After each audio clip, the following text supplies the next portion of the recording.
Fresh to Karga is taking her daughter Smirna to school in the Polish capital, Warsaw. A little over 2 years ago, they faced a very different reality. Instead of heading off to meet her classmates, young Smirna was huddled outside the walls of Kabul airport. She and her family were among the thousands of Afghans desperate to flee the country after the Taliban retook control. Karga captured these images of the chaos as she tried to comfort her daughter and infant son. Thanks to an old friend, they managed to secure passage to Poland, along with up to 1,500 other Afghans. Karga has found a good job here as an immigrant specialist, and a Polish benefactor is paying her daughter's school fees. Other Polish families have helped too. But she says other Afghans here are struggling. The most important problem that people are facing today is I think the economical issues. As you know, that Afghan families are not like 1-2 people. They're big families, and they are not well educated, like especially the women. And only one person will be able to work in a family. The rents are getting higher, the inflation, and everything, so it's affecting the families. She says Poland slashed support for Afghan migrants 1 year after their arrival. So at the beginning we had some support, but after some while we don't have any support from the Polish government. We only the people who have kids, so the government will help 500 zloty for each kid, and that's it. At the Warsaw-based legal practice Kochanski and Partners, another Afghan refugee is building a new life. Parasto Yari says the firm has given her work and supports her and her family, but that the Polish state offered only limited help. Afghan refugees now face to the many challenges in the Poland country. For example, they didn't know the language. If they didn't know the language, how to find job, how to find especially work, or how to establish your own life in the new country or the new culture. The second one is government health insurance. They doesn't have government health insurance after 1 year. Housing is also a problem, she says. They didn't find easily home for starting life. And when they find home, some Polish people cannot trust them and cannot get their apartment or their flat for rent easily like another people. My tego w Polsce nie chcemy. In recent years, Poland took an increasingly hostile approach to migrants.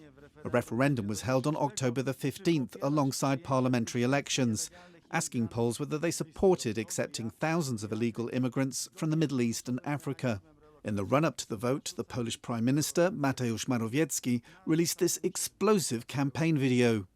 Potrzebujemy waszego mocnego wsparcia. Mówimy nie dla nielegalnej imigracji. Wszyscy widzimy, co się dzieje na ulicach zachodniej Europy. Gwałty, zabójstwa, podpalenia, demolowanie ulic, dzielnice grozy. This referendum asking people whether they want more people from Syria and Afghanistan and the Middle East coming to Poland. Well, what do you think about that? They should understand that we are not in the situation to go back to our country. If we are here, so of course we have a problem that we are here. We don't have anywhere to go. So they should accept the immigration. Almost 97% of those who participated in the referendum voted against accepting more illegal immigrants. But the result was declared invalid after only 41% of eligible voters took part. Many Poles simply boycotted the referendum. Poland has meanwhile constructed a new fence along the Polish-Belarusian border to try and stop illegal migrants crossing into the country. It follows a standoff beginning in the summer of 2021 between Poland and Belarus, which left migrants stranded in forests near the border. A new film, Green Border, by the Polish director Agnieszka Holland, dramatises the story of the migrants.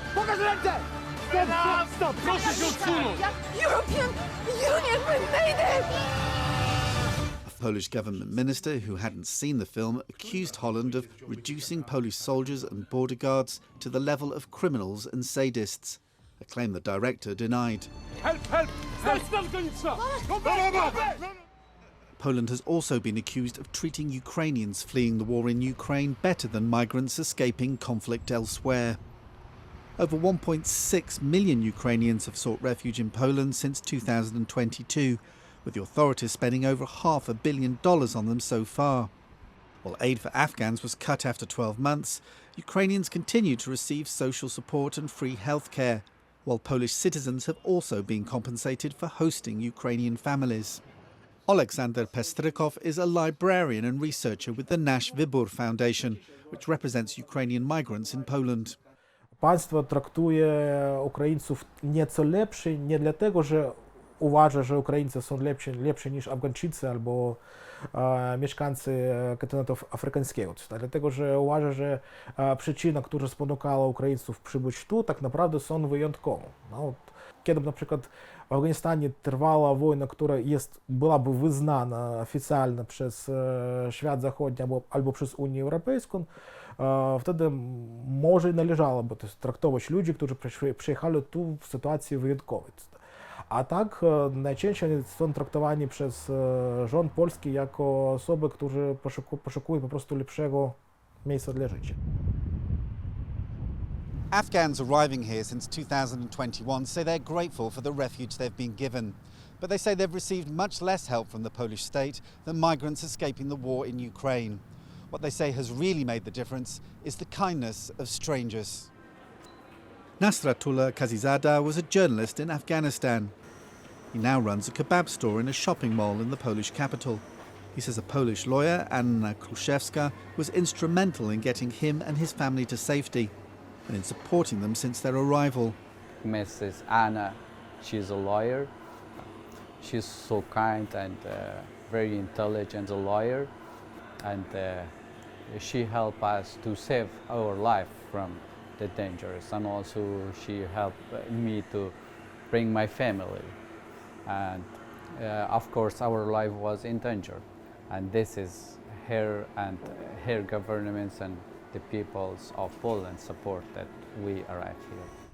Parasto Yari says it's businesses and people in Poland that have most often come to the rescue of the small Afghan community here, and that the government should be doing much more to help.